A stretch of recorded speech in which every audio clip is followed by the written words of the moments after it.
छत्तीसगढ़ की पावन धरती। सोचिए, वहां एक ऐसी आध्यात्मिक ज्योति जली जो पीढ़ियों तक सामाजिक अन्याय के घने अंधेरे से लड़ती रही।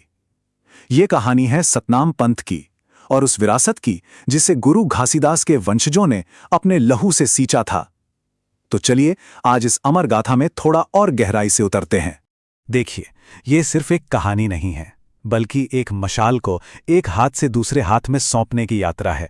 एक ऐसी लौ जिसे सामाजिक अन्याय के सबसे भयंकर तूफानों के बीच भी जलाए रखना था।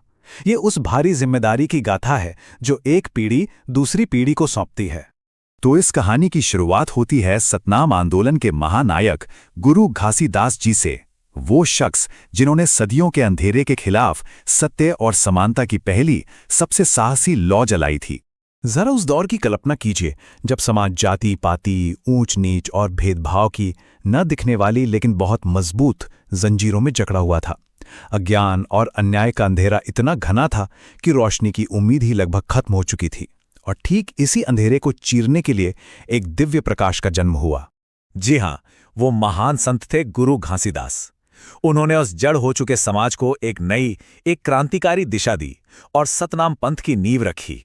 एक ऐसा पंथ जो मानवता के सबसे सरल और गहरे सिद्धांतों पर आधारित था। उनका मूल मंत्र था मनखे मनखे एक समान। ये सिर्फ 3 शब्द नहीं थे, ये एक सामाजिक क्रांति का शंखनाद था। इसी एक वाक्य ने सतनामी समाज की नींव रखी और लाखों लोगों को आत्मसम्मान के साथ जीने का अधिकार दिया। लेकिन देखिए, एक क्रांतिकारी विचार को जन्म देना एक बात है और उसे पीढ़ियों तक जीवित रखना वो बिल्कुल दूसरी। अब हम देखेंगे कि अगली पीढ़ियों ने इस पवित्र लेकिन कांटों भरी विरासत को कैसे संभाला। ये विरासत एक नदी की तरह आगे बढ़ी। गुरु घासीदास जी ने ज्योति जलाई तो उनके पुत्र गुरु बालक दास ने उसे सामाजिक विरोध के तूफानों से बचाया, और फिर उनके पुत्र साहिब दास जी उस ज्योति के संरक्षक बनकर उसे एक प्रकाश स्तंभ में बदल दिया। पर यह रास्ता फूलों का नहीं था, बल्कि कांटों और अंगारों से भरा था। सतनामी समाज को हर कदम पर नफरत और भेदभाव की ऊंची ऊंची दीवारों का सामना करना पड़ा। समाज को तोड़ने वाली ताकतें लगातार डर और विभाजन का जहर घोलने की कोशिश में लगी रहती थीं। गुरु बालक दास के ये शब्द उस भारी जिम्मेदारी को दिखाते हैं जो उन्होंने अपने पुत्र साहिब दास को सौंपी। ये सिर्फ एक उपदेश नहीं था, बल्कि एक पिता अपने बेटे को समझा रहा था कि सतनाम सिर्फ एक शब्द नहीं, ये एक संघर्ष है जिसे हर हाल में जीवित रखना है। और यहीं से कहानी का केंद्र बनते हैं साहिब दास जी। चलिए देखते हैं कि कैसे उन्होंने अपने समय की सबसे बड़ी चुनौतियों का सामना किया और सतनाम की ज्योति के सच्चे संरक्षक कहलाए। साहिब दास जी के नेतृत्व की सबसे दिलचस्प बात थी उसका दोहरा स्वरूप। वो एक तरफ अपने लोगों की ढाल बनकर खड़े एक निडर योद्धा थे, तो दूसरी तरफ एक महान संत जो उन्हें आध्यात्मिक शक्ति और आत्मज्ञान का मार्ग दिखा रहे थे। जब जब समाज में डर का अंधेरा फैलाया गया, साहिब दास जी की यही आवाज गूंजी। उनके इन शब्दों में वो शक्ति थी जो निराशा में डूबे दिलों में भी हिम्मत और उम्मीद की एक नई लो जला देती थी। उन्होंने सतनाम को सिर्फ रस्मों रिवाजों से निकालकर कर्म से जोड़ा। उन्होंने सिखाया कि सतनाम का असली मतलब उसे जपना नहीं, बल्कि अपने आचरण में, अपने जीवन में उतारना है। उनके लिए समानता को जीना ही सबसे बड़ा धर्म था।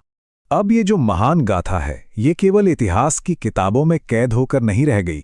ये आज भी छत्तीसगढ़ की हवा में, वहाँ की संस्कृति में और खासकर वहाँ के संगीत की आत्मा में जिंदा है। और इसका जरिया है पंथी गीत। ये सिर्फ संगीत नहीं है, बल्कि इतिहास, आस्था और संस्कृति को सहेजने वाले जीवंत ग्रंथ हैं।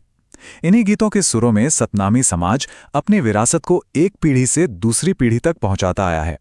पंथी संगीत की हर धुन में आपको इन तीनों महापुरुषों की कहानी गूंजती सुनाई देगी। गुरु घासीदास का सत्य का संदेश, गुरु बालक दास का संघर्ष और साहिब दास का त्याग और संरक्षण, ये सब मिलकर ही तो पंथी गीतों की आत्मा बनते हैं। इसीलिए आज जब छत्तीसगढ़ में कोई सतनाम कहता है तो ये केवल एक शब्द नहीं होता। ये असल में उन पीढ़ियों के संघर्ष, त्याग और अटूट सत्य की सामूहिक विरासत की गूंज होती है, जिसे संगीत ने आज तक अमर रखा है। और अंत में ये संदेश इस पूरी गाथा का सार है कि सतनाम किसी जाति या पंथ की बाहरी पहचान से कहीं बढ़कर है। ये तो आत्मा की अपनी पहचान है। वो पहचान जो हर भेदभाव से परे है और हर इंसान के भीतर एक समान है।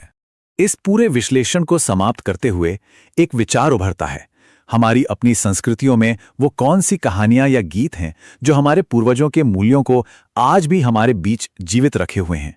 ये एक सोचने वाली बात है